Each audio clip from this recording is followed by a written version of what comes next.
never really gone out to purposefully walk an art trail before, but when I heard that there's a penguin sculpture trail on the lead up to Christmas in central London, I thought that would be a good thing to do for a couple of hours. So I'm starting my walk here today at Chancery Lane on the Central Line in central London.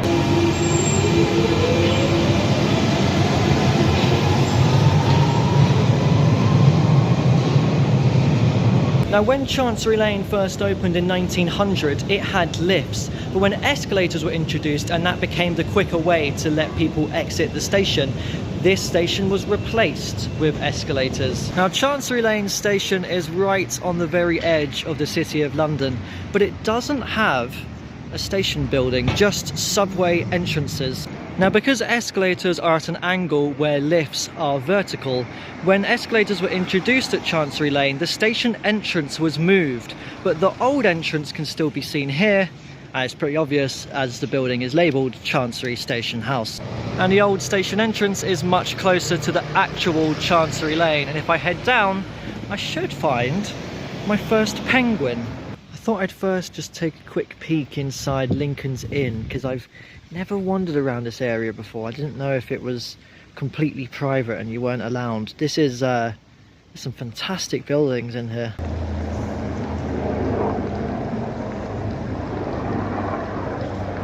This is amazing. I love it in here. I feel like I would have seen this before on TV or something. I do recognise it, but I've not been here. Maybe I'm just thinking it looks like Hogwarts or something. Back out onto Chancery Lane, and on the junction with Cursitor Street, I've come across our first penguin. I love the design on this one straight away, seeing penguins go snowboarding. Now, I should disclaim that I'm doing these out of order. I will leave a link in the description to the map for more information. You have until January 5th to do this walk yourself if you want to, before they take them away. I had to divert around because of work taking place, but I've come across our second penguin. This one features a rather wintry forest scene with 2 owls and a deer, and it's right in front of the really impressive Morn Library. And just across the road in New Street Square, it's already rather Christmassy with its tree up, we have our third penguin wearing a very fancy Christmas suit. I've loved all the designs of these so far. Fantastic quote here by Dr. Johnson: "When a man is tired of London, he is tired of life."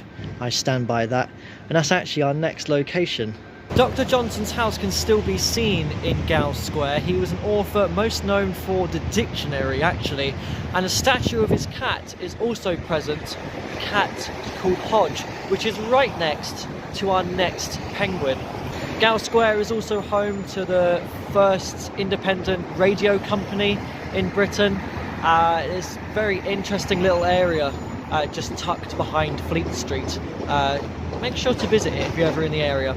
And in rather quick succession, we've come across our fifth one. I didn't tell you how many there are there? There's 12. This one is cleverly titled Santa Paws. What I do love about the City of London is how compact it is. So there's so many little hidden areas of it which you can just get lost in. You can wander around here for a very long time and just keep discovering new places. I've never been here before. I just saw this alleyway and thought, yeah, I'll go and check it out. I have no idea where it's going to lead me through, but it looks interesting enough. It's essentially brought me out beside Chancery Lane station, so I've just done a loop. But what I didn't show you this morning is that, like a lot of Northern Line stations, there was a war shelter built beside them, but the only one that was built beside a tube station not on the Northern Line was here at Chancery Lane, and this was one of the entrances down into it here in Furnival Street. It looks like it might still be like a ventilation shaft or something for the underground network. Out on a road called Holborn. I guess that tube station name was already taken, so they went with Chancery Lane. But this building I absolutely love here.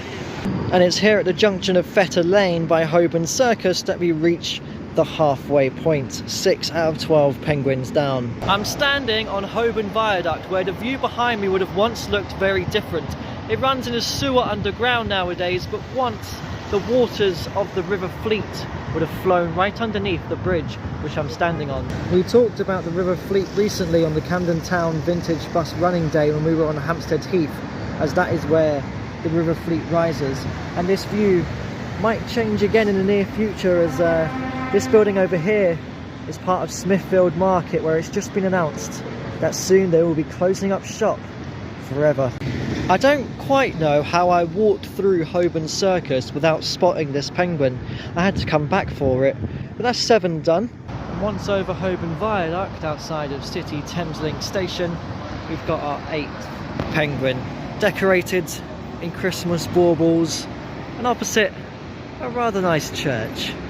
I hate to do this, but I do usually point out mistakes on maps. The trail map has an underground roundel for City Thameslink, not a national rail symbol. Now there's no plaque to mark it, but Strava suggests that this is London's first public drinking fountain. And if you could just read the information, it says it was erected on Holborn Hill in 1869. And directly opposite you have the site of one of the gates into the City of London, Newgate, attached to the Old Bailey here. I would love to do that walk one day where we walk the route of the Roman Wall of London and go to see all of the different gates, or the sites of where all the different gates are.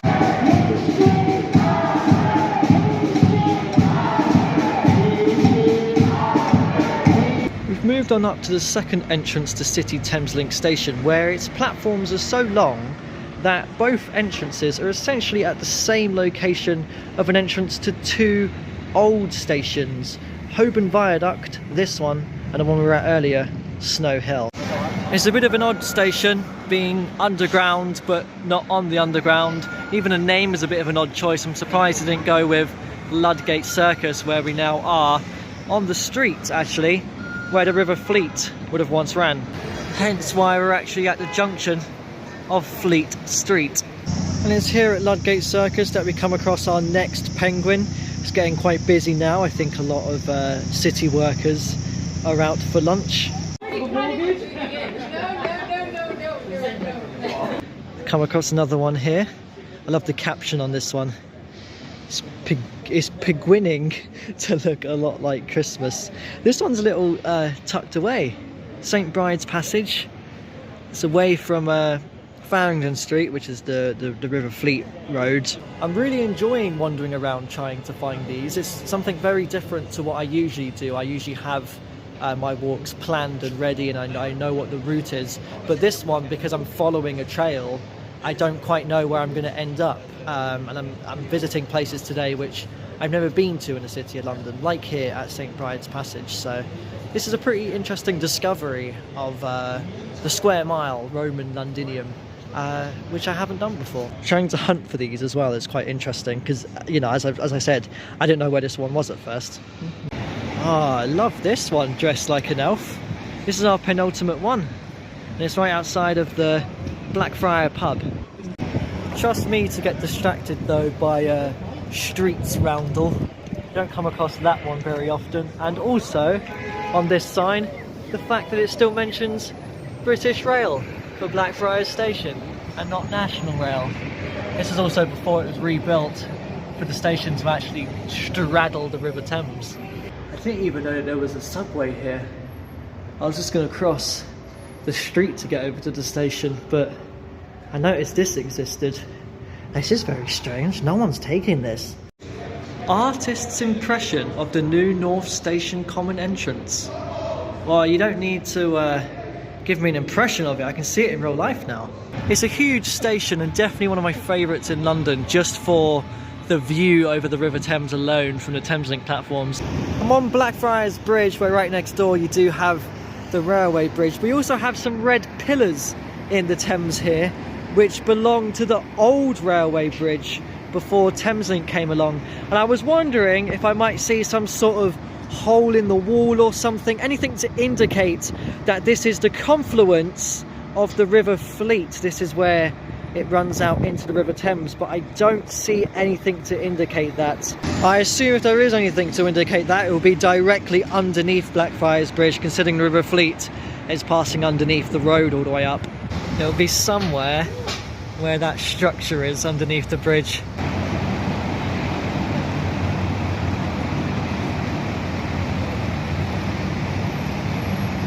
I couldn't resist, whilst I was here, to not go for a little stroll along the River Thames up to the Millennium Bridge. Who doesn't love a good walk beside the river, looking at all the sights? I was hoping that our last penguin would be right outside of the magnificent St. Paul's Cathedral, but I don't see it anywhere. Wow, this is the most tucked away one out of all of them, and this is the first one on the trail. It's outside of the Leonardo Royal Hotel. But hey, I've done it, I found all 12. I did genuinely wonder there for a moment if I was even going to find this one, but I'm glad I did. That was really fun. I really enjoyed that. It was something completely different to go and do. It's not one of the longest walks in the world. I think I've done about 3 miles really, just wandering in and around the city of London. I'm going to do a little bit more because that is a rather short walk for me. I want to head a little bit further in towards the city, to the kind of like financial district around Bank and whatnot. This was something that I would consider doing again if there was another such art trail around the city of London. I'm going to go chill by St. Paul's Cathedral for a few minutes and have some lunch. I haven't done it in years, but sitting on the steps here outside St. Paul's might be one of my favourite places to sit in all of London. Following on from my video where I talked about the misprint on the new tube map, every time I come across a tube station I've been checking them to see if they have any of the maps still, and they've not been recalled yet. So I'm going to check out St. Paul's here. And there's nothing, not a single map or leaflet. They've all been recalled from St. Paul's station. Here's a top tip, by the way, if you want a great shot of St. Paul's Cathedral, come into New Change, which is opposite it, and you can catch a lift up to the roof. I would have liked to have shown you it, but the public roof terrace is currently closed.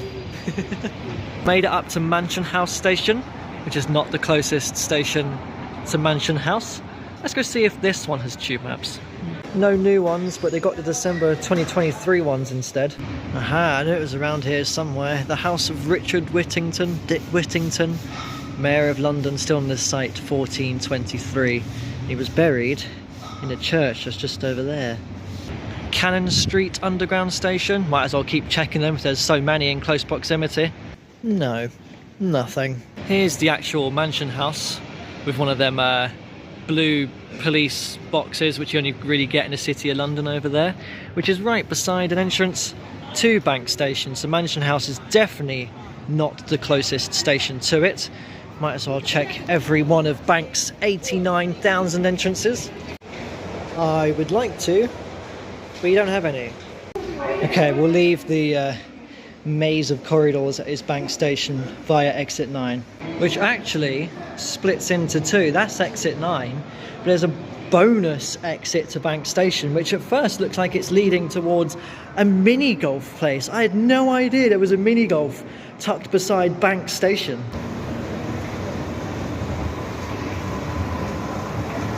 It does just bring you out into Bucklesbury Passage at One Poultry.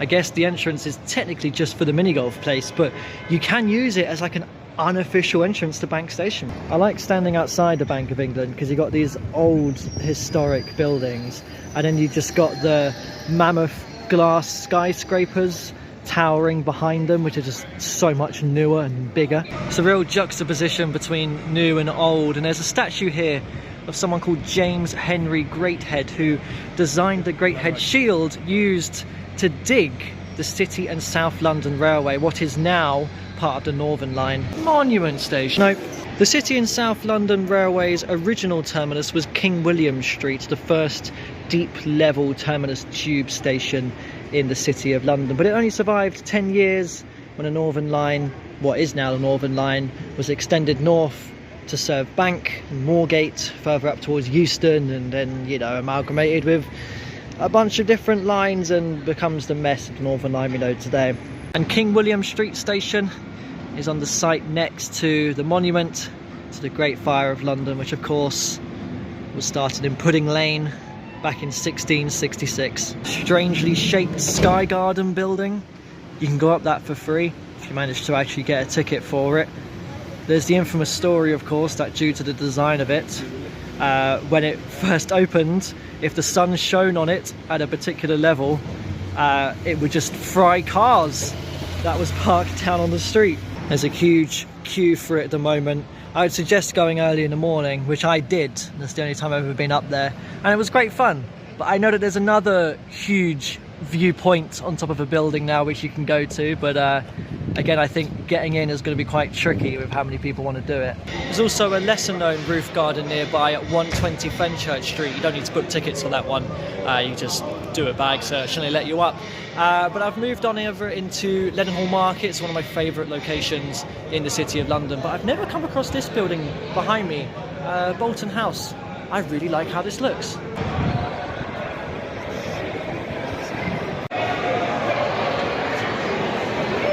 An absolute must-visit location in London, Leadenhall Market. I remember being so surprised when I came across this the first time. I love it.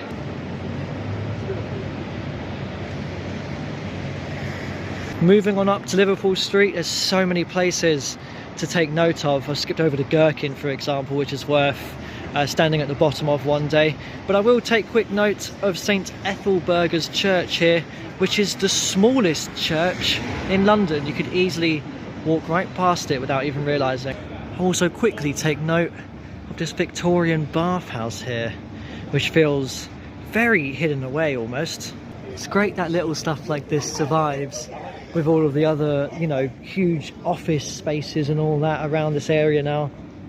A lack of maps at Liverpool Street. A lack of maps at Liverpool Street again. A lack of maps at Liverpool Street. Again. What I've really come here to see in Liverpool Street is apparently London's tallest Christmas tree, which looks absolutely amazing. I'm sure it would look even better at night time when I can see it lit up properly.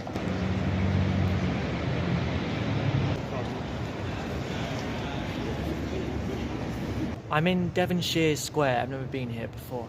I admit the whole reason why I came out today was to see London's tallest Christmas tree, and then I found out about the Penguin Trail and thought, great, I can do both of them in one, because I wasn't really going to do a City of London walk on the lead up towards Christmas, especially with the weather being pretty rubbish. I didn't think I would get an opportunity either, especially this weekend. It's not looking like it's going to be nice at all.